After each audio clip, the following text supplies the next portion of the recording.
서울 강남구에 위치한 한빛대학교 병원 산부인과 오전 10시가 조금 넘은 시각이었습니다. 하얀 가운을 입은 김지은 교수가 진료실 문을 열고 들어왔습니다. 35세의 그녀는 이 병원에서 가장 실력 있는 산부인과 전문의 중 한 명이었습니다. 지은이 간호사에게 다음 환자를 부르라고 말했습니다. 그녀의 차분하고 따뜻한 목소리에 간호사가 고개를 끄덕였습니다. 오늘도 어김없이 시작되는 하루였지만 지은의 마음 한편에는 항상 채워지지 않는 무언가가 있었습니다. 35해를 살아오면서 그녀는 늘 완벽했습니다. 고아원에서 자라다가 7살의 좋은 양부모를 만나 입양되었고 양부모의 사랑 속에서 최선을 다해 살았습니다. 의대를 졸업하고 산부인과 전문의가 된 것도 새 생명이 태어나는 순간을 지켜보며 느끼는 감동 때문이었습니다. 하지만 아무리 바쁜 일상 속에서도 5살 이전의 희미한 기억들이 그녀를 찾아왔습니다. 따뜻한 품에 안겨들었던 자장가, 소영아 하고 부르던 다정한 목소리, 그리고 무언가를 간절히 찾던 어린 시절의 기억들. 지은은 종종 혼자만의 시간에 어린 시절을 떠올렸습니다. 고아원에 처음 왔을 때 계속 엄마를 찾아 울었던 기억, 밤마다 엄마 품이 그리워 베개를 안고 잤던 기억, 양부모가 자신을 데려갔을 때도 한동안 낯선 사람들이라 여겼던 기억. 한편 서울 마포구의 작은 골목에서는 박미숙이 남편 재호와 함께 운영하는 작은 식당에서 하루를 시작하고 있었습니다. 62세인 그녀의 얼굴에는 세월의 흔적이 깊게 새겨져 있었지만 그보다 더 깊은 것은 35년간 마음에 새겨진 그리움이었습니다. 재호가 아내에게 오늘이 며느리 병원 가는 날임을 상기시켰습니다. 며느리 민정이가 출산 예정일이 가까워져 정기검진을 받는 날이었습니다. 미숙은 고개를 끄덕이며 앞치마를 벗었습니다. 빨리 가봐야겠다고 중얼거렸습니다. 하지만 그녀의 마음은 복잡했습니다. 새 생명의 탄생을 기다리는 기쁨과 함께 35년 전 잃어버린 딸에 대한 그리움이 더욱 깊어졌기 때문입니다. 미숙은 이 식당을 35년간 한자리에서 운영해 왔습니다. 혹시라도 소영이가 찾아올까봐 이사 한 번 하지 않고 같은 곳에서 기다렸습니다. 식당 한쪽 벽에는 5세 때의 소영이 사진이 걸려 있었고 그 옆에는 실종신고서, 사본과 각종 찾기 광고들이 있었습니다. 미숙은 매일 밤 그 사진을 보며 소영아 엄마가 여기 있다고 혼잣말을 했습니다. 처음 몇 년간은 미친 사람처럼 전국을 돌아다니며 딸을 찾았습니다. 고아원, 보육원, 경찰서, 방송국까지 안 가본 곳이 없었습니다. 하지만 시간이 흐를수록 희망은 점점 사라져갔습니다. 그러나 포기할 수는 없었습니다. 1989년 겨울, 그날의 기억이 너무나 생생했기 때문입니다. 동대문 시장에 함께 갔다가 잠깐 화장실에 간 사이 5세의 소영이가 사라져버린 그 끔찍한 순간 미숙이 딸에게 엄마 금방 올게 여기서 기다려라고 말한 것이 딸에게 한 마지막 말이었습니다. 돌아왔을 때 딸은 없었고 그날부터 미숙의 인생은 완전히 바뀌었습니다. 35년간 미숙은 하루도 딸을 잊은 적이 없었습니다. 딸이 좋아했던 사탕을 식당에 항상 준비해 두었고 딸이 입던 옷과 신던 신발을 고이 간직했습니다. 혹시라도 딸이 찾아왔을 때를 위해서였습니다. 오후 2시 미숙과 재호가 한빛대학교 병원에 도착했습니다. 며느리 민정이와 아들 현우가 먼저 와서 기다리고 있었습니다. 임신 8개월인 민정이가 힘들게 일어서며 시부모에게 인사했습니다. 미숙이 며느리에게 힘들 텐데 왜 일어서느냐며 앉아있으라고 말했습니다. 뱃속의 아기가 건강하게 자라고 있다는 소식에 미숙의 마음은 기쁨과 동시에 복잡한 감정이 교차했습니다. 곧 할머니가 될 기쁨. 하지만 그 기쁨 속에서도 떠오르는 것은 35년 전 잃어버린 딸이 만약 살아있다면 이제 35세가 되었을 거라는 생각이었습니다. 미숙은 가끔 상상했습니다. 딸이 살아있다면 어떤 모습일까? 결혼은 했을까? 아이는 있을까? 행복하게 살고 있을까 하는 생각들. 간호사의 안내 방송이 울려 퍼져 김민정 환자가 진료실로 오라고 했습니다. 가족들이 함께 산부인과 진료실로 향했습니다. 미숙은 왠지 모를 떨림을 느꼈습니다. 마치 중요한 무언가가 일어날 것 같은 예감이었습니다. 그때 진료실 문이 열리며 하얀 가운을 입은 젊은 여의사가 나타났습니다. 의사가 자신을 산부인과 김지은이라고 소개했습니다. 미숙의 심장이 이상하게 빨리 뛰기 시작했습니다. 그 의사의 미소에서, 그 목소리에서 왠지 모를 친근함을 느꼈기 때문입니다. 마치 오래전부터 알고 지낸 사람 같은 설명할 수 없는 따뜻함이 있었습니다. 지은 역시 민정이의 가족들을 보며 이상한 느낌을 받았습니다. 특히 나이 지긋한 여성인 시어머니를 보는 순간 가슴 깊은 곳에서 무언가가 울림 같은 것을 느꼈습니다. 하지만 그것이 무엇인지는 알 수 없었습니다. 지은이 진료를 시작하겠다고 말했습니다.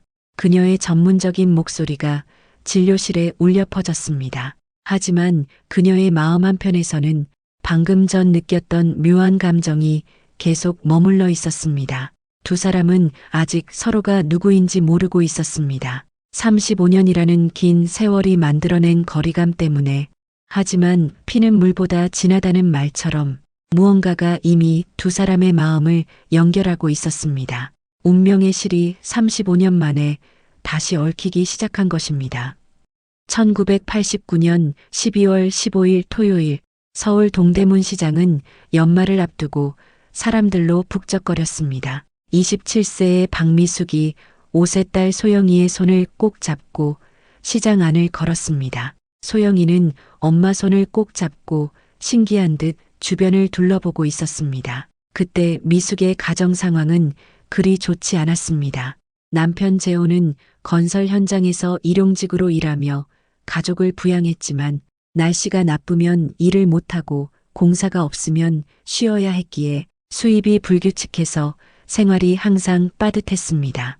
월세 15만 원도 밀릴 때가 많았고 겨울철 난방비는 늘 부담이었습니다. 그래도 미숙은 소영이만큼은 밝고 건강하게 키우려고 노력했습니다. 좋은 옷은 못 사줘도 깨끗하게 빨아서 입혔고 비싼 장난감은 못 사줘도 손수 만든 인형을 만들어줬습니다. 소영이는 그런 엄마의 정성을 알기라도 하듯 늘 밝게 웃었습니다. 소영이는 특별히 예쁜 아이였습니다.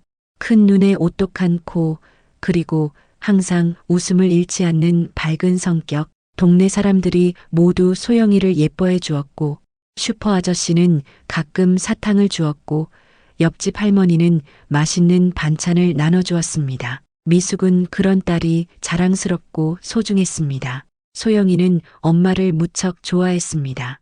엄마가 요리할 때면 옆에서 구경했고 엄마가 빨래할 때면 작은 손으로 도와주려 했습니다.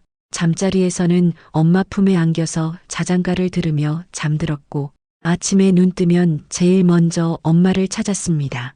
그날 미숙은 소영이와 함께 시장에서 연말장을 보고 있었습니다. 김치용 배추와 물을 사야 했고 명절 준비도 해야 했습니다. 연말이라 평소보다 사람이 배로 많았고 좁은 통로에는 사람들이 어깨를 부딪히며 지나다녔습니다. 미숙은 소영이 손을 놓치지 않으려고 더욱 꽉 잡았습니다. 1시간 정도 장을 본 후 소영이가 엄마에게 화장실에 가고 싶다고 말했습니다. 미숙도 마침 화장실이 필요한 상황이었습니다. 하지만 시장 화장실은 너무 더럽고 좁았습니다. 남녀 공용이었고 문도 제대로 잠기지 않아서 옷에 소영이를 데리고 들어가기에는 적합하지 않았습니다. 미숙은 잠깐 고민했습니다.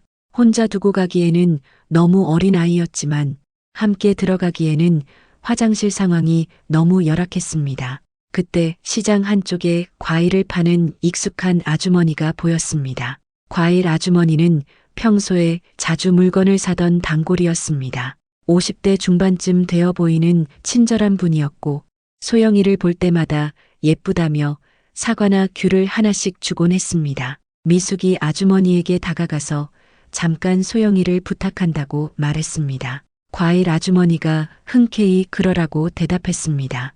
소영이도 그 아주머니를 알고 있어서 별로 낯설어하지 않았습니다. 미숙이 소영이에게 엄마가 금방 올 테니까 여기서 꼼짝하지 말고 기다리라고 당부했습니다. 소영이가 고개를 끄덕이며 알겠다고 대답했습니다. 그 순간이 미숙이 딸에게 한마지막 말이 될 줄은 꿈에도 몰랐습니다. 미숙이 화장실에서 일을 보고 나온 것은 10분 정도 후였습니다. 화장실이 너무 더러워서 신경 쓸 것이 많았고 줄도 서야 했기 때문에 평소보다 조금 오래 걸렸습니다. 하지만 10분 정도면 충분히 괜찮을 거라고 생각했습니다. 소영이는 원래 얌전한 아이였으니까요. 하지만 과일 가게로 돌아왔을 때 소영이는 없었습니다. 과일 아주머니가 당황한 표정으로 상황을 설명했습니다.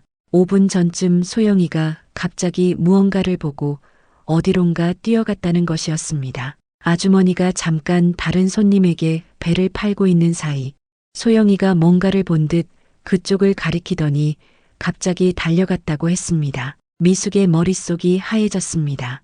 손에 들고 있던 장바구니가 바닥에 떨어졌습니다. 소영아 소영아 하고 부르며 시장 안을 뛰어다니기 시작했습니다.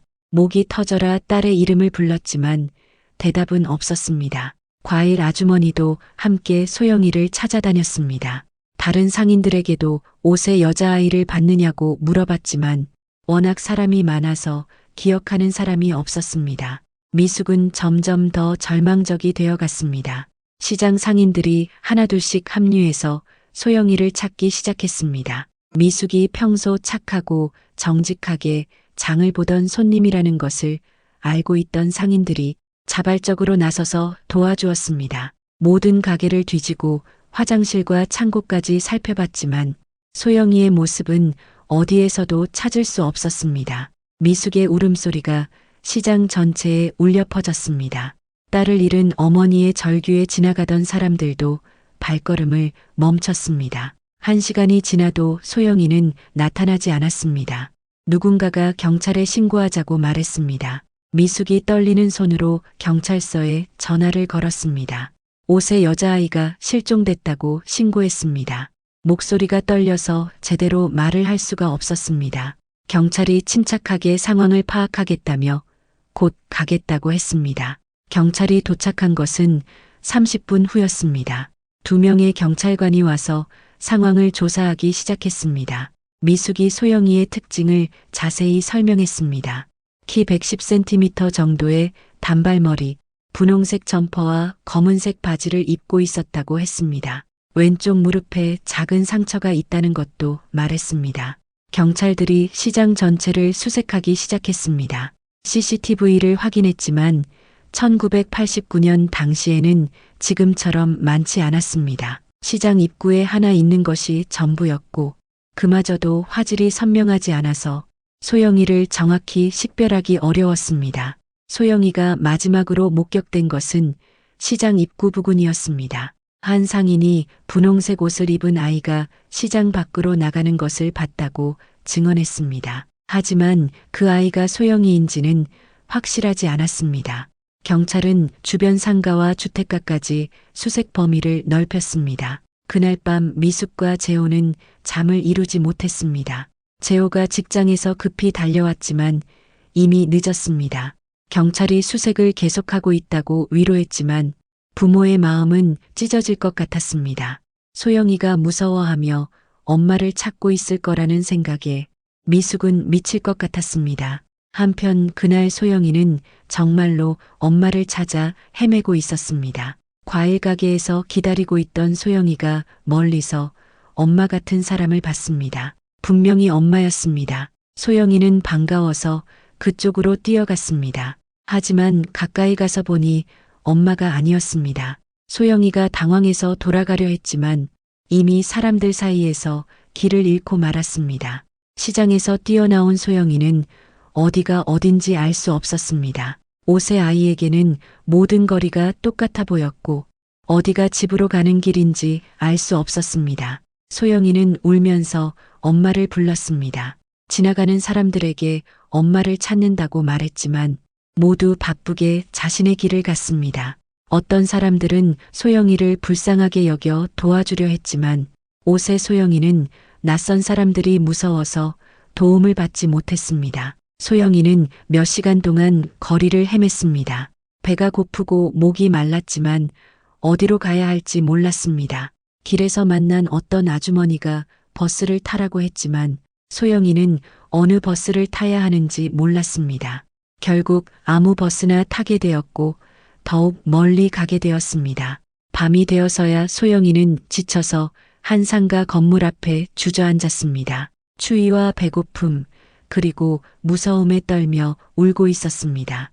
겨울밤 거리는 너무 추웠고 5세 아이가 견디기에는 너무 힘들었습니다. 그때 지나가던 한 시민이 소영이를 발견했습니다. 혼자 울고 있는 어린아이를 보고 놀라서 즉시 경찰에 신고했습니다. 하지만 그곳은 동대문 시장에서 상당히 떨어진 강동구 지역이었습니다. 소영이가 어떻게 그곳까지 갔는지는 알 수 없었습니다.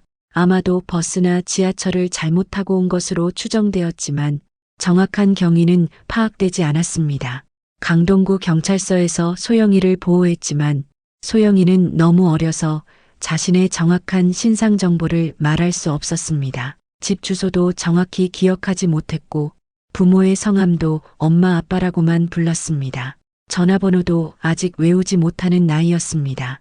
당시는 지금처럼 전산 시스템이 발달하지 않았습니다. 각 지역 경찰서끼리의 정보 공유가 원활하지 않았고 실종신고 시스템도 지금처럼 체계적이지 않았습니다.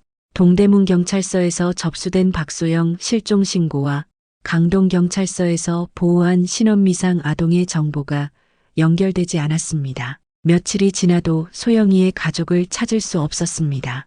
경찰이 여러 방법을 동원했지만 단서를 찾지 못했습니다. 소영이는 결국 임시보호시설을 거쳐 햇빛고아원으로 보내졌습니다. 그곳에서 소영이는 새로운 이름을 받았습니다. 김지은이라는 이름으로 새로운 인생이 시작된 것입니다. 고아원에서 지은은 처음에는 계속 엄마를 찾아 울었습니다.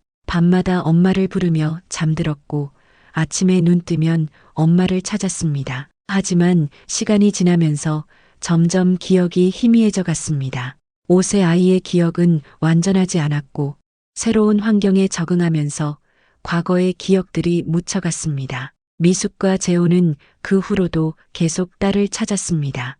전국의 고아원과 보육원을 모두 찾아다녔고 실종아동을 찾는 모든 방법을 동원했습니다. 방송국의 찾기 방송도 의뢰했고 신문에 광고도 냈습니다. 하지만 소영이는 이미 다른 이름으로 다른 곳에서 생활하고 있었기에 찾을 수가 없었습니다. 2년 후인 1991년 7세가 된 지은에게 새로운 가족이 생겼습니다. 김상철, 오명자 부부가 지은을 입양하기로 한 것입니다. 이들은 결혼한 지 10년이 되도록 아이가 없어서 고아원을 찾았고 똑똑하고 예쁜 지은을 보고 한눈에 마음에 들어 했습니다. 김상철은 대학교 국문학과 교수였고 오명자는 초등학교 교사였습니다. 경제적으로도 안정적이었고 교육에 대한 관심도 높았습니다. 무엇보다 아이를 진심으로 사랑할 준비가 되어 있었습니다. 지은은 이들 부부에게 입양되어 좋은 환경에서 자랄 수 있게 되었습니다. 양부모는 지은을 친딸처럼 사랑했습니다. 좋은 교육을 받게 해주었고 따뜻한 사랑을 주었습니다. 지은도 점차 새 가족에게 마음을 열었습니다. 하지만 생모에 대한 그리움은 마음 깊숙이 남아 있었습니다. 35년이라는 긴 세월이 흘렀지만 미숙의 마음속에서 소영이는 여전히 5세 아이였습니다. 매년 소영이의 생일이면 미역국을 끓여놓고 기다렸고 혹시라도 찾아올지 모른다는 희망을 버리지 않았습니다. 그리고 지은도 마찬가지였습니다. 양부모의 사랑 속에서 행복하게 자랐지만 어린 시절에 기억 한 조각 한 조각이 그녀를 찾아왔습니다. 분명히 자신을 사랑해준 누군가가 있었다는 확신, 그 누군가가 지금도 자신을 찾고 있을 거라는 마음이 있었습니다. 한빛대학교병원 산부인과 진료실에서 김지은 교수가 민정이의 진료를 시작했습니다. 임신 8개월인 민정이는 최근 들어 배가 자주 뭉치고 허리 통증이 심해졌다고 호소했습니다. 지은이 전문적인 손길로 민정이의 배를 촉진하며 상태를 확인했습니다. 미숙은 진료실 한쪽에 앉아서 지은의 모습을 지켜보고 있었습니다. 젊은 여의사의 차분하고 따뜻한 태도에 감탄했지만 그보다 더 강한 것은 설명할 수 없는 친근감이었습니다. 마치 오래전부터 알고 지낸 사람 같은 느낌이 계속해서 마음을 파고들었습니다. 지은이 민정이에게 언제부터 이런 증상이 있었는지 물어보았습니다. 민정이가 3일 전부터 배 뭉침이 심해졌다고 대답했습니다. 지은이 고개를 끄덕이며 초음파 검사를 해보자고 말했습니다. 태아의 상태와 양수량을 확인해야 한다고 설명했습니다. 초음파 기계가 작동하면서 화면에 아기의 모습이 나타났습니다. 현우가 아내 옆에서 긴장한 표정으로 화면을 바라보았습니다. 재호도 첫 손자를 보는 감동에 눈시울을 붉혔습니다. 미숙은 화면 속 아기를 보면서 35년 전 소영이를 임신했을 때를 떠올렸습니다. 그때 초음파 화면을 보며 지은이 표정이 약간 굳어졌습니다. 양수량이 평소보다 적고 태아의 심박수가 불규칙했습니다. 지은이 민정이에게 조금 더 정밀한 검사가 필요하다고 말했습니다. 혹시 조산의 위험이 있을 수 있다고 조심스럽게 설명했습니다. 민정이의 얼굴이 창백해졌습니다.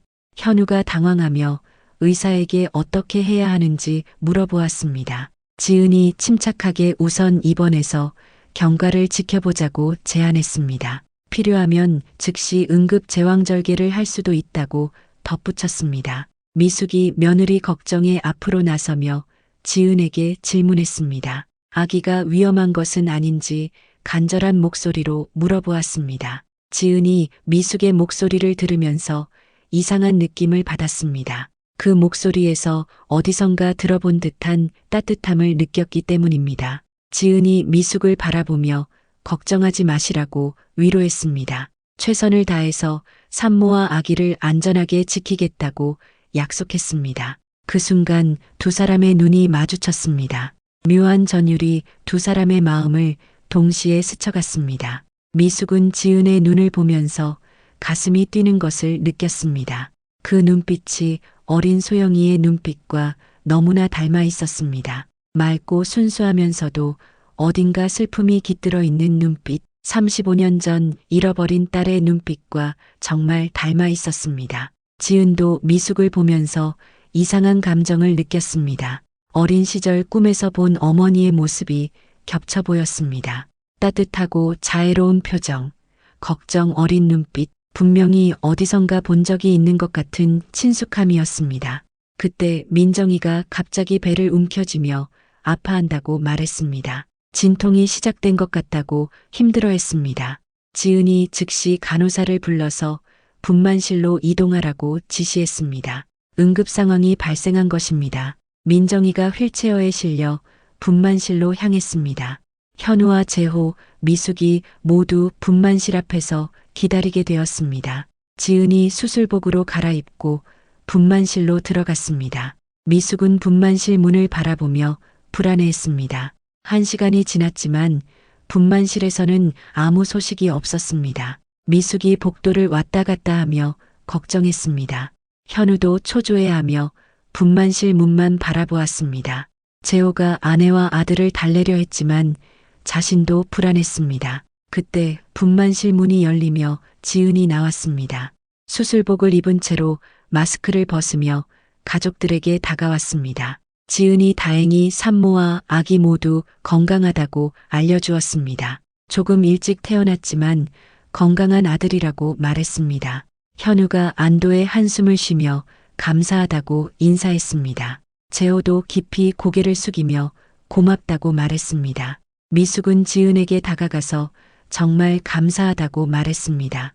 그 순간 지은이 미숙의 손을 잡으며 축하한다고 말했습니다. 두 사람의 손이 맞닿는 순간 이상한 전율이 두 사람을 동시에 휩쌌습니다. 미숙은 그 손길에서 어린 소영이의 느낌을 받았습니다. 부드럽고 따뜻한 손, 그리고 익숙한 느낌. 지은도 미숙의 손에서 어린 시절 기억을 떠올렸습니다. 자신을 부드럽게 어루만져 주던 누군가의 손길, 꿈속에서나 느껴봤던 어머니의 손길 같은 느낌. 왜인지 모르게 눈물이 날 것 같았습니다. 미숙이 지은에게 선생님 덕분에 손자를 보게 되었다고 말했습니다. 정말 어떻게 감사를 드려야 할지 모르겠다고 덧붙였습니다. 지은이 미숙에게 의사로서 당연한 일을 했을 뿐이라고 대답했습니다. 하지만 그 말을 하면서도 미숙에게서 눈을 떼지 못했습니다. 그때 간호사가 와서 신생아실에서 아기를 볼 수 있다고 알려주었습니다. 가족들이 모두 신생아실로 향했습니다.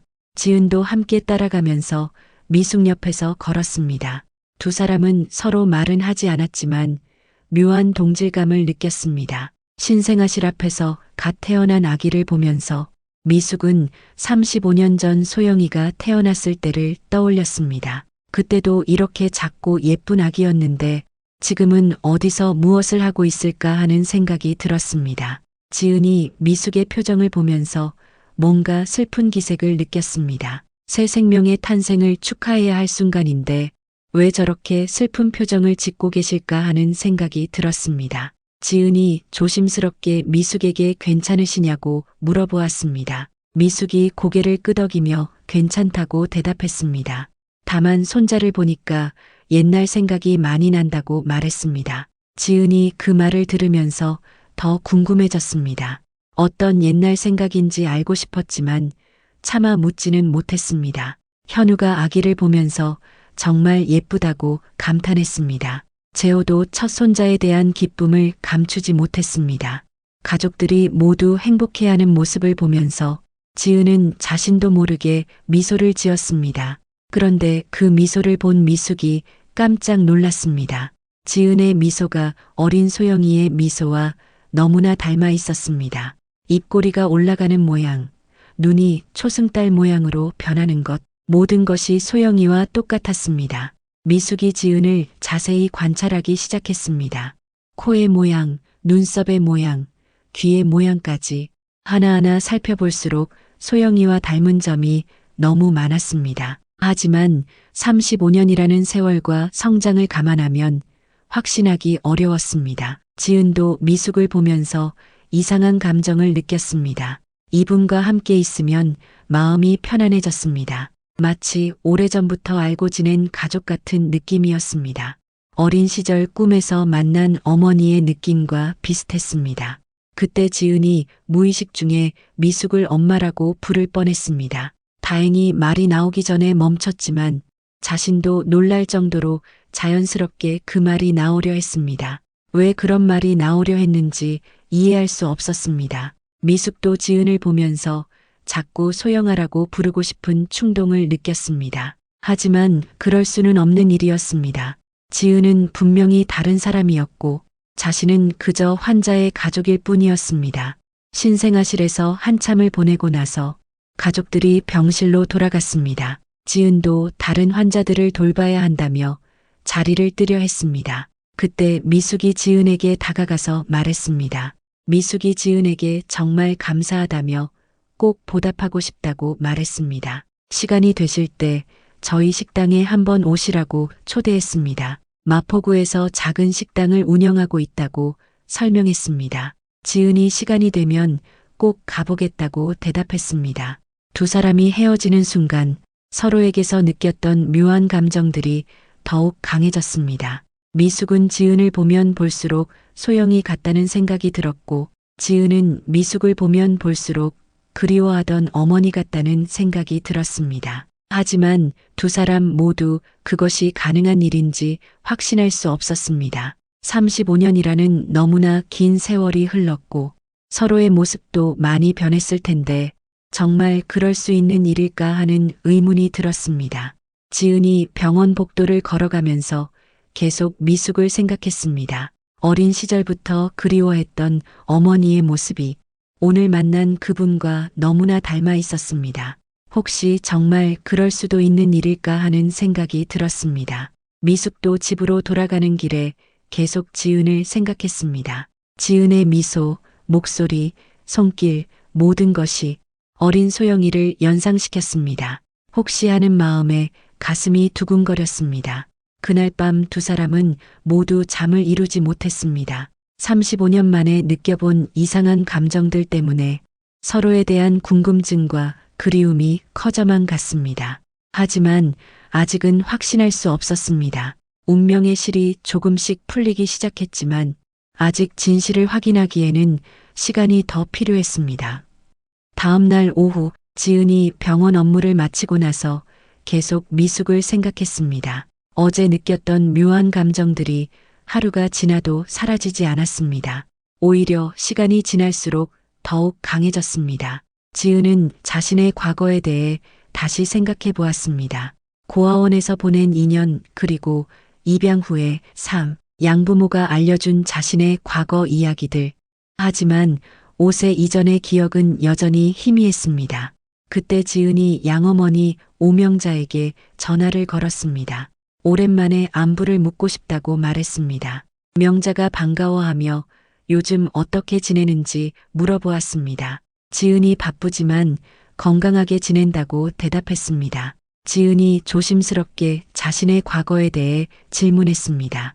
고아원에 있을 때 자신이 어떤 상태였는지 궁금하다고 말했습니다. 명자가 잠깐 생각하더니 그때 일을 떠올려 주었습니다. 지은이 고아원에 왔을 때 계속 엄마를 찾아 울었다고 했습니다. 명자가 당시 지은의 상황을 자세히 설명해 주었습니다. 서울 어딘가에서 길을 잃고 보호된 아이였다고 했습니다. 신원을 알 수 없어서 고아원에서 새로운 이름을 받았다고 했습니다. 원래 이름이 무엇인지는 끝내 알 수 없었다고 덧붙였습니다.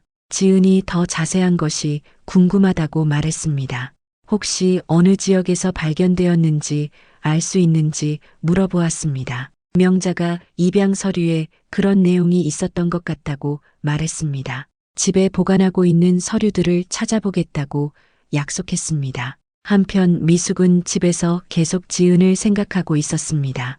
어제 병원에서 만난 젊은 여의사의 모습이 머릿속을 떠나지 않았습니다. 소영이와 닮은 점들이 너무 많았기 때문입니다. 하지만 35년이라는 세월을 생각하면 확신하기 어려웠습니다. 미숙이 식당 벽에 걸린 소영이 사진을 내려다보았습니다.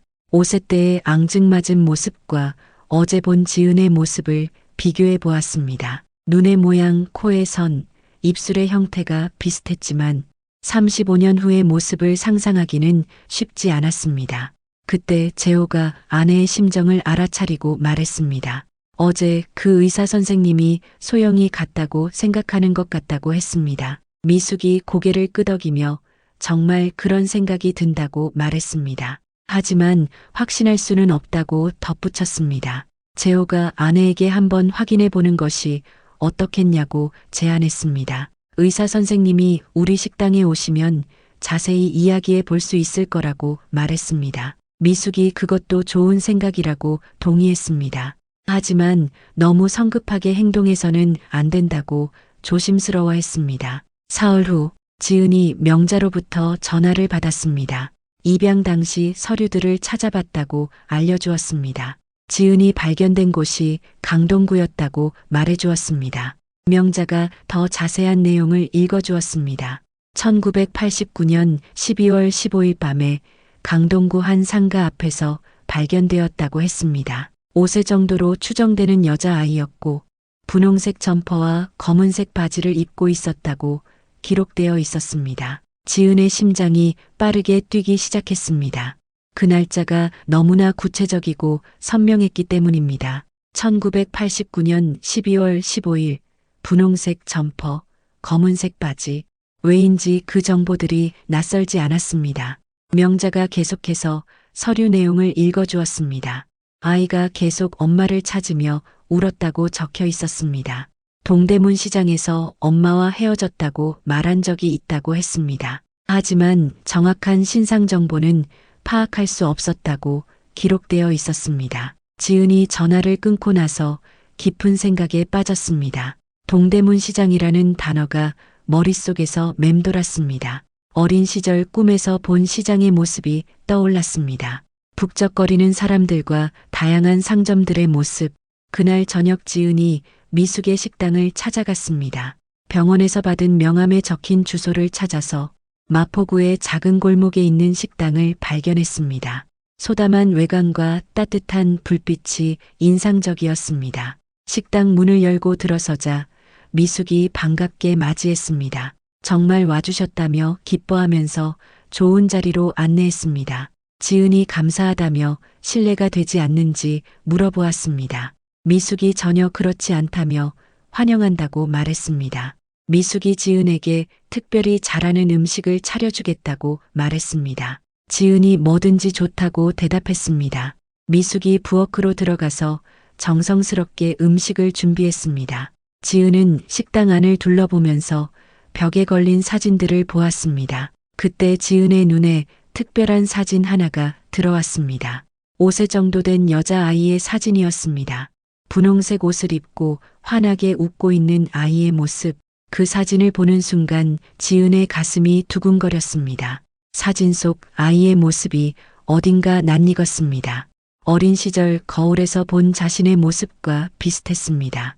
하지만 확신할 수는 없었습니다. 35년 전의 사진이라면 화질도 선명하지 않았고 아이들은 다들 비슷하게 생겼을 수도 있었습니다. 미숙이 음식을 가져오면서 지은이 사진을 보고 있는 것을 발견했습니다. 그 사진이 자신의 딸 사진이라고 설명했습니다. 35년 전에 잃어버린 딸이라고 조심스럽게 말했습니다. 지은이 놀라면서 그런 일이 있으셨냐고 물어보았습니다. 미숙이 지은에게 자초지종을 설명해 주었습니다. 1989년 12월 15일 동대문 시장에서 딸을 잃어버렸다고 말했습니다. 화장실에 간 10분 사이에 5세 딸이 사라졌다고 했습니다. 그때부터 지금까지 35년간 딸을 찾고 있다고 덧붙였습니다. 지은이 그 이야기를 들으면서 몸이 떨리기 시작했습니다. 1989년 12월 15일 동대문 시장 5세 여자아이 자신이 양어머니로부터 들은 정보와 정확히 일치했습니다. 너무나 놀라서 잠깐 말을 할 수 없었습니다. 미숙도 지은의 반응을 보면서 이상하다고 생각했습니다. 왜 저렇게 놀라는 표정을 짓고 있을까 궁금했습니다. 지은이 그 날짜를 아는 것 같은 표정이었습니다. 혹시 하는 마음에 가슴이 두근거렸습니다. 지은이 조심스럽게 미숙에게 질문했습니다. 그때 딸이 어떤 옷을 입고 있었는지 물어보았습니다. 미숙이 분홍색 점퍼와 검은색 바지를 입고 있었다고 대답했습니다. 왼쪽 무릎에 작은 상처가 있었다고 덧붙였습니다. 지은이 무의식적으로 자신의 왼쪽 무릎을 만졌습니다. 어린 시절부터 있었던 작은 흉터가 거기에 있었습니다. 양부모도 그 흉터의 유래를 모르고 있었는데 원래부터 있었던 것 같다고 말했습니다. 미숙이 지은의 행동을 보면서 심장이 뛰었습니다. 혹시 정말 그럴 수 있는 일일까 하는 생각이 들었습니다. 하지만 아직 확신하기에는 부족했습니다. 더 많은 단서가 필요했습니다. 지은이 미숙에게 딸의 이름이 무엇이었는지 물어보았습니다. 미숙이 박소영이라고 대답했습니다. 소영이라고 불렀다고 덧붙였습니다. 그 순간 지은의 머릿속에 희미한 기억이 떠올랐습니다. 누군가가 소영아 하고 부르던 목소리, 따뜻하고 다정한 목소리, 어린 시절 꿈에서 들었던 그 목소리와 똑같았습니다. 지은의 눈에 눈물이 맺히기 시작했습니다. 미숙도 지은의 표정 변화를 놓치지 않았습니다. 소영이라는 이름을 들었을 때 지은의 반응이 심상치 않았습니다. 마치 그 이름을 기억하고 있는 것 같았습니다. 미숙의 가슴도 빠르게 뛰기 시작했습니다. 두 사람은 서로를 바라보며 말을 할 수 없었습니다. 35년 만에 찾아온 운명적인 순간이었지만 아직 확신할 수는 없었습니다. 하지만 모든 단서들이 하나씩 맞아떨어지고 있었습니다. 그날 밤 두 사람은 각자의 집에서 잠을 이루지 못했습니다. 혹시 정말 그럴 수 있는 일일까 하는 생각으로 마음이 복잡하고 가슴이 두근거렸습니다. 내일 다시 만나서 더 자세한 이야기를 나누기로 약속했습니다.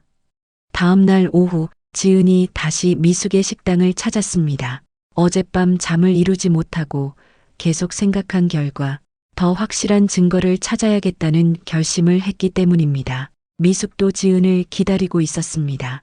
하루 종일 소영이의 물건들을 꺼내서 정리하며 혹시 지은이 정말 소영이일 가능성을 생각해 보았습니다. 35년간 간직해온 딸의 흔적들을 모두 준비해 놓았습니다. 지은이 식당에 들어서자 미숙이 반갑게 맞이했습니다.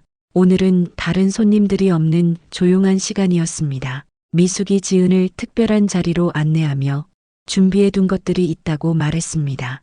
미숙이 상자 하나를 가져와서 지은 앞에 놓았습니다. 35년간 소중히 보관해온 소영이의 물건들이라고 설명했습니다. 작은 옷가지들과 신발, 그리고 장난감들이 들어 있었습니다. 지은이 그 물건들을 보면서 이상한 친근감을 느꼈습니다. 특히 작은 분홍색 토끼 인형이 눈에 들어왔습니다.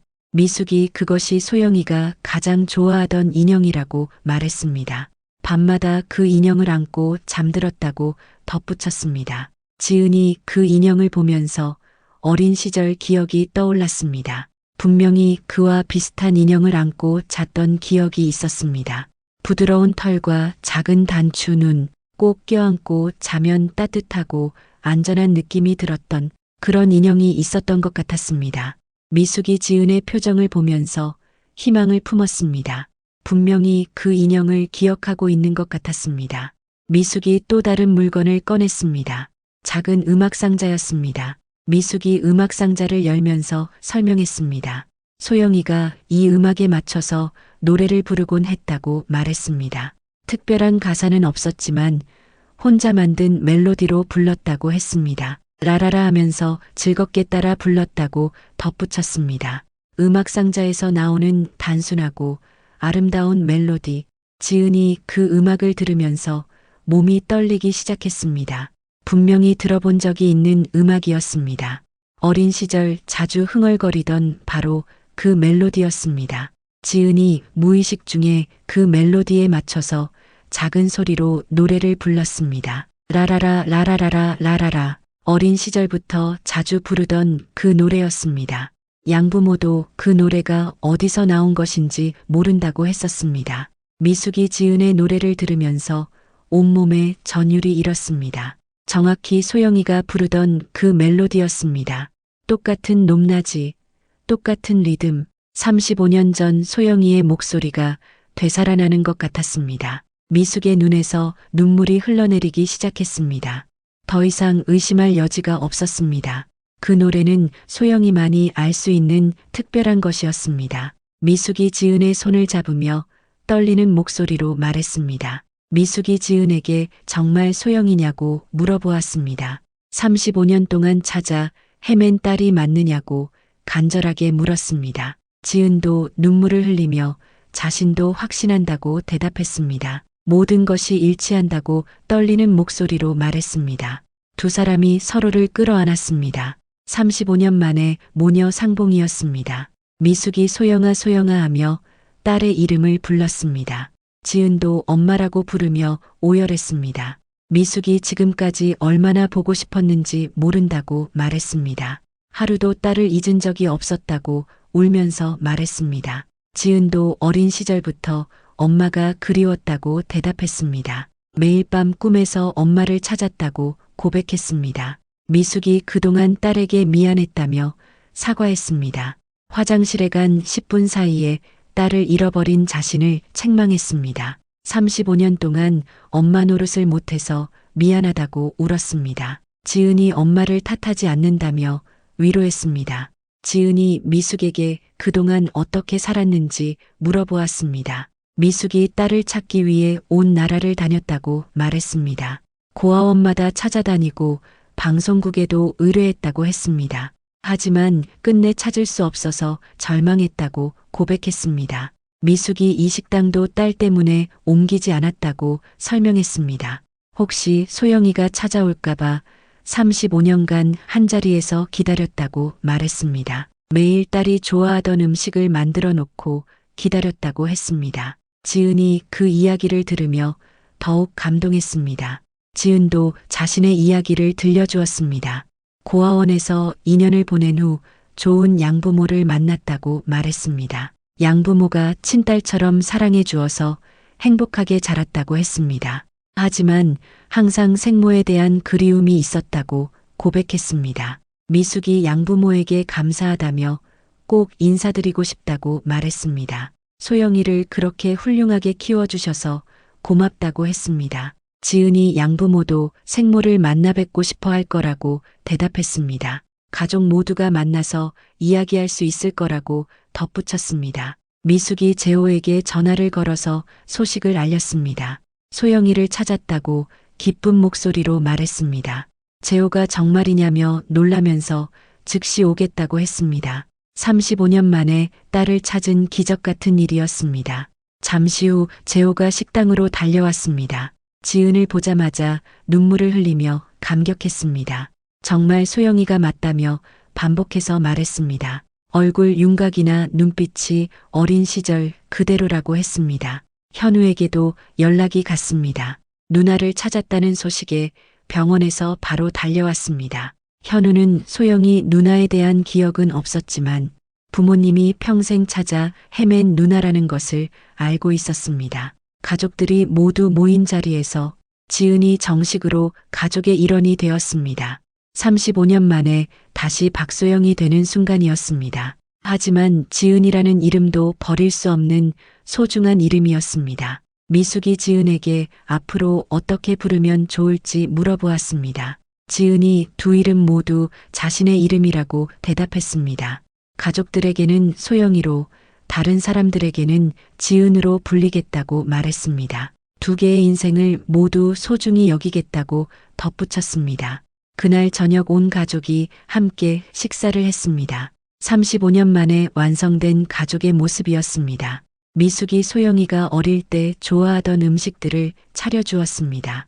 지은이 그 맛을 보면서 어린 시절 기억이 더욱 생생해졌습니다. 미숙이 지은에게 양부모를 꼭 만나 뵙고 싶다고 다시 말했습니다. 35년 동안 딸을 대신 키워주신 은혜를 갚고 싶다고 했습니다. 지은이 양부모도 생모를 만나면 정말 기뻐할 거라고 말했습니다. 이제 진짜 큰 가족이 될 수 있을 거라고 덧붙였습니다. 35년간의 그리움이 끝난 순간이었습니다.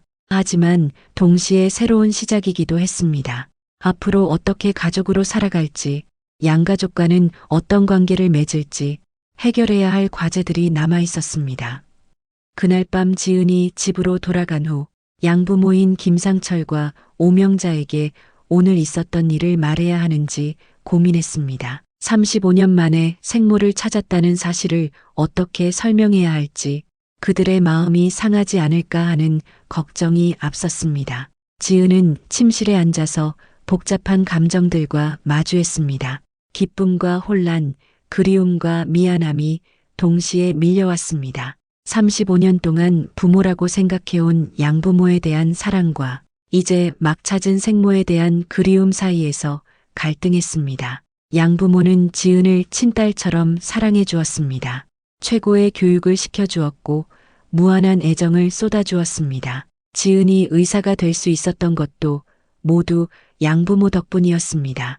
그런 은혜를 받고 이제 생모를 찾았다고 마음이 흔들린다는 것이 양부모에게 배신처럼 느껴질까봐 두려웠습니다. 하지만 동시에 생모에 대한 그리움도 억누를 수 없었습니다. 어린 시절부터 품어온 궁금증과 그리움이 오늘 드디어 해결된 것이었습니다. 미숙의 따뜻한 품과 35년간의 기다림을 생각하면 마음이 뭉클해지고 눈물이 났습니다. 다음 날 아침 지은이 양부모에게 전화를 걸었습니다. 중요한 이야기가 있으니 시간을 내달라고 부탁했습니다. 명자가 무슨 일인지 걱정스럽게 물어보았지만 지은이 직접 만나서 이야기하겠다고 대답했습니다. 오후에 양부모 집을 찾은 지은은 거실에 앉아서 말을 꺼내기 어려워했습니다. 상철이 딸의 심각한 표정을 보고 무슨 일인지 물어보았습니다. 지은이 깊은 숨을 들이쉬고 조심스럽게 이야기를 시작했습니다. 며칠 전 병원에서 특별한 환자 가족을 만났다고 말했습니다. 지은이 천천히 미숙과의 만남과 발견 과정을 설명했습니다. 모든 단서들이 일치하고 결국 생모임이 확인되었다고 말했습니다. 양부모가 처음에는 믿기 어렵다는 표정을 지었지만 지은이 자세한 증거들을 제시하자 점차 받아들이기 시작했습니다. 명자의 첫 반응은 놀라움이었습니다. 35년 만에 친어머니를 찾다니 정말 기적 같은 일이라고 말했습니다. 하지만 곧 복잡한 감정이 그녀의 마음을 엄습했습니다. 지은이 이제 자신들을 떠날까봐 걱정되기 시작했습니다. 상철도 마찬가지였습니다. 지은을 친딸처럼 사랑해왔는데 이제 친어머니가 나타나면 자신들의 자리가 어떻게 될지 불안했습니다. 하지만 동시에 지은의 행복을 진심으로 바라는 마음도 있었습니다. 지은이 양부모의 복잡한 표정을 보며 마음이 아팠습니다. 자신 때문에 양부모가 상처받는 것 같아서 미안했습니다. 지은이 양부모에게 자신의 마음을 진솔하게 털어놓았습니다. 생모를 찾았다고 해서 양부모에 대한 사랑이 변하지 않는다고 말했습니다. 지은이 울면서 양부모에게 고백했습니다. 자신을 키워주고 사랑해준 진짜 부모는 양부모라고 말했습니다. 35년 동안 받은 사랑과 은혜를 절대 잊지 않겠다고 약속했습니다. 다만 생모에 대한 그리움도 자연스러운 감정이라고 이해해달라고 부탁했습니다. 명자가 지은의 손을 잡으며 말했습니다. 당연히 친어머니가 그리울 수밖에 없다고 이해한다고 했습니다. 오히려 그동안 그 마음을 혼자 간직하고 있었을 지은이 안쓰럽다고 말했습니다. 이제 마음껏 친어머니와 만나라고 격려해 주었습니다. 상철도 지은을 안아주며 축하한다고 말했습니다. 35년 만에 친어머니를 찾은 것을 진심으로 기뻐한다고 했습니다. 가족이 많아진다고 생각하면 된다고 위로해 주었습니다. 친어머니도 자신들의 가족이 될 수 있을 거라고 덧붙였습니다. 하지만 양부모의 마음이 완전히 편하지는 않았습니다. 겉으로는 지은을 격려해 주었지만 마음 한편으로는 불안감이 자리 잡고 있었습니다. 35년 동안 자신들만의 딸이었던 지은이 이제 다른 가족과 나누어져야 한다는 현실이 쉽지 않았습니다. 지은도 양부모의 복잡한 심경을 이해했습니다.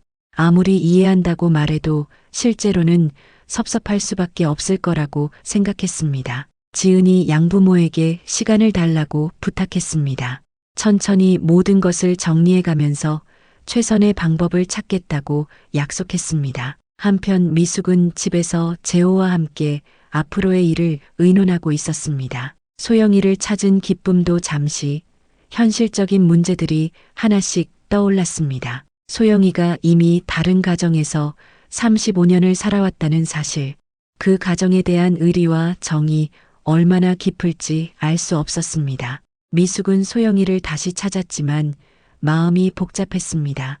35년이라는 세월 동안 딸은 이미 다른 사람이 되어 있었습니다. 자신들이 모르는 추억과 경험들로 가득한 사람, 이제 와서 엄마라고 부르라고 할 권리가 있는지 의문이 들었습니다. 미숙은 자신의 죄책감과도 싸워야 했습니다. 35년 전 단 10분 사이에 딸을 잃어버린 자신을 용서할 수 없었습니다. 그때 조금만 더 조심했다면, 딸을 데리고 갔다면 이런 일은 일어나지 않았을 거라는 생각에 괴로워했습니다. 재호가 아내를 위로하며 말했습니다. 과거의 일을 후회해봐야 소용없다고 했습니다. 이제라도 소영이를 찾은 것이 기적이라고 격려했습니다. 앞으로 어떻게 할지만 생각하자고 제안했습니다. 미숙이 재호에게 고민을 털어놓았습니다. 소영이의 양부모에게 어떻게 인사를 드려야 할지 모르겠다고 말했습니다. 35년 동안 자신이 못한 일을 대신해준 분들에게 무엇이라고 감사 인사를 드려야 할지 막막하다고 했습니다. 재호도 그 문제가 쉽지 않다는 것을 알고 있었습니다. 자칫 잘못하면 양가족 모두에게 상처를 줄 수 있는 민감한 상황이었습니다. 하지만 진심을 다해서 감사의 마음을 전한다면 양부모도 이해해 주실 거라고 믿는다고 말했습니다. 현우도 이 상황에 대해 복잡한 감정을 느꼈습니다. 어릴 때부터 누나가 있다고 들어왔지만 실제로 만나보니 완전히 낯선 사람 같았습니다. 35년간 함께 살지 못한 세월의 간격을 느꼈습니다. 하지만 현우는 부모님의 기쁨을 보면서 마음이 따뜻해졌습니다. 35년 동안 아픈 마음으로 살아온 부모님이 드디어 딸을 찾아서 행복해하는 모습을 보니 기뻤습니다. 자신도 누나를 진심으로 받아들이고 싶다고 생각했습니다. 며칠 후 지은이 다시 미숙의 식당을 방문했습니다. 양부모와의 대화 결과를 전하기 위해서였습니다. 미숙이 지은을 보자마자 걱정스럽게 물어보았습니다. 양부모님이 이 일을 어떻게 받아들이셨는지 궁금해했습니다. 지은이 양부모의 반응을 자세히 설명해 주었습니다. 처음에는 놀라셨지만 결국 이해해 주셨다고 말했습니다. 오히려 자신을 격려해 주시고 축하해 주셨다고 덧붙였습니다. 하지만 양부모도 복잡한 심정일 거라고 솔직하게 털어놓았습니다. 미숙이 그 이야기를 들으며 마음이 무거워졌습니다. 양부모에게 미안한 마음이 들었습니다. 35년 동안 정성껏 키워주신 분들에게 이제 와서 친어머니라고 나타난 자신이 부담스러울 거라고 생각했습니다. 지은이 미숙의 걱정을 덜어주려고 노력했습니다. 양부모님도 언젠가는 생모를 만나 뵙고 싶어 하신다고 말했습니다. 서로 감사 인사를 나누고 앞으로의 관계를 정리하고 싶어 하신다고 전했습니다. 미숙이 그 말을 듣고 조금 안도했습니다. 하지만 아직 해결해야 할 문제들이 많았습니다. 앞으로 얼마나 자주 만날 것인지, 명절이나 특별한 날은 어떻게 보낼 것인지, 두 가족 사이에서 지은의 위치는 어떻게 될 것인지, 모든 것이 불확실했습니다. 지은도 이런 상황이 쉽지 않다는 것을 알고 있었습니다. 두 가족 모두를 사랑하고 싶지만 현실적으로는 여러 가지 어려움이 있을 것 같았습니다. 시간을 두고 천천히 해결해 나가야 할 문제들이었습니다. 미숙이 지은에게 무리하지 말라고 당부했습니다. 35년 동안 기다려온 것인데 조금 더 기다릴 수 있다고 말했습니다. 지은의 입장에서 가장 편한 방법을 찾으면 된다고 위로했습니다. 엄마라는 이유로 딸에게 부담을 주고 싶지 않다고 덧붙였습니다. 지은이 미숙의 배려에 감동했습니다. 35년 만에 딸을 찾았는데도 딸의 입장을 먼저 생각해주는 마음에 진짜 어머니의 사랑을 느꼈습니다. 이런 어머니를 두어서 행복하다고 마음속으로 생각했습니다. 그날 밤 지은은 또다시 잠을 이루지 못했습니다. 앞으로의 삶이 어떻게 될지 불확실했기 때문입니다. 하지만 분명한 것은 이제 혼자가 아니라는 것이었습니다. 사랑하는 사람들이 더 많아진 것에 감사했습니다. 복잡한 감정들의 충돌 속에서도 지은은 하나씩 정리해 나가기로 결심했습니다. 시간이 걸리더라도 모든 사람이 행복할 수 있는 방법을 찾을 수 있을 거라고 믿었습니다. 한 달이 지난 어느 일요일 오후, 드디어 두 가족이 만나는 날이 왔습니다. 지은이 양부모인 김상철, 오명자 부부를 미숙의 식당으로 모셨습니다. 35년 만에 이루어지는 역사적인 만남이었습니다. 미숙과 재호는 이날을 위해 정성껏 준비했습니다. 식당을 깨끗이 청소하고 특별한 음식들을 차려놓았습니다. 지은이 어릴 때 좋아했던 음식과 함께 양부모가 좋아하실 만한 정성 어린 한상을 준비했습니다. 오후 2시 양부모가 식당에 도착했습니다. 미숙이 문 앞에서 두 분을 맞이하며 깊이 고개를 숙였습니다. 35년 동안 소영이를 대신 키워주신 은혜에 감사드린다고 말했습니다. 목소리가 떨려서 제대로 말을 이어가기 어려웠습니다. 명자가 미숙의 손을 잡으며 일으켜 세웠습니다. 고개를 숙일 일이 아니라고 따뜻하게 말했습니다. 오히려 이렇게 훌륭한 딸을 낳아주셔서 감사하다고 대답했습니다. 지은이 얼마나 자랑스러운 딸인지 모른다고 덧붙였습니다. 상철도 미숙과 재호에게 정중히 인사했습니다. 지은을 키우는 동안 항상 친부모에 대한 감사함을 잊지 않았다고 말했습니다. 언젠가는 이런 날이 올 것이라고 생각하고 있었다고 고백했습니다. 지은이 항상 친부모를 그리워하는 것을 알고 있었다고 덧붙였습니다. 4명의 어른이 식당 안에 앉아서 지은을 가운데 두고 대화를 나누었습니다. 처음에는 어색한 분위기였지만 시간이 지날수록 편안해졌습니다. 서로 지은에 대한 사랑이 얼마나 깊은지 확인할 수 있었습니다. 같은 사람을 사랑하는 마음으로 금세 가까워졌습니다. 미숙이 양부모에게 35년간의 감사를 표현했습니다. 자신이 하지 못한 모든 것들을 대신해 주셨다고 말했습니다. 좋은 교육을 시켜주시고 훌륭한 사람으로 키워주셔서 고맙다고 했습니다. 평생 그 은혜를 잊지 않겠다고 약속했습니다. 명자가 미숙에게 오히려 감사하다고 대답했습니다. 이렇게 좋은 딸을 키울 수 있게 해주셔서 고맙다고 말했습니다. 지은이 있어서 자신들의 삶이 얼마나 행복했는지 모른다고 했습니다. 이제 더 큰 가족이 된 것 같아서 기쁘다고 덧붙였습니다. 재호도 양부모에게 깊이 감사 인사를 드렸습니다. 35년 동안 딸을 찾지 못해서 미안했다고 사과했습니다. 그동안 양부모가 소영이를 얼마나 잘 키워주셨는지 안다고 말했습니다. 앞으로도 계속 좋은 관계를 유지하고 싶다고 제안했습니다. 상철이 재호의 제안에 기꺼이 동의했습니다. 이제 하나의 큰 가족이 되었다고 생각한다고 말했습니다. 명절이나 특별한 날에는 함께 보내면 좋겠다고 제안했습니다. 지은도 그 제안에 기뻐하며 동의했습니다. 그때 현우가 아내 민정이와 함께 아기를 데리고 왔습니다. 한 달 된 아기는 건강하게 잘 자라고 있었습니다. 지은이 조카를 안아보며 미소를 지었습니다. 양부모도 처음 보는 증손자에게 관심을 보였습니다. 미숙이 양부모에게 증손자를 소개했습니다. 이제 우리 모두 이 아이의 가족이라고 말했습니다.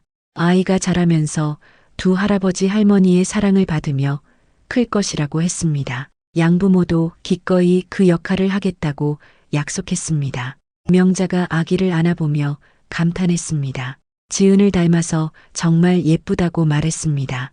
이 아이가 자라면서 복잡한 가족사를 자연스럽게 받아들일 것이라고 했습니다. 사랑을 주는 사람이 많다는 것은 축복이라고 덧붙였습니다. 지은이 아기를 보면서 새로운 다짐을 했습니다.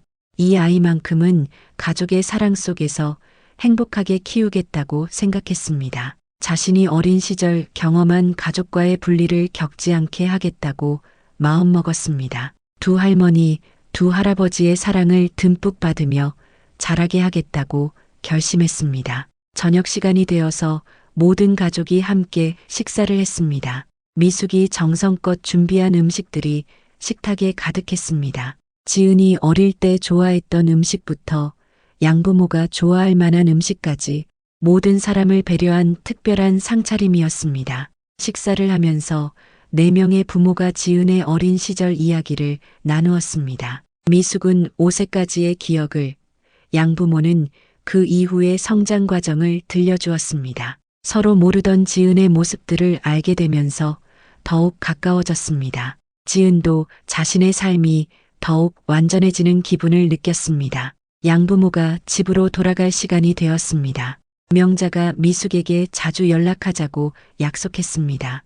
이제부터는 지은의 일도 함께 상의하면서 결정하자고 제안했습니다. 미숙이 감격하며 그렇게 하겠다고 대답했습니다.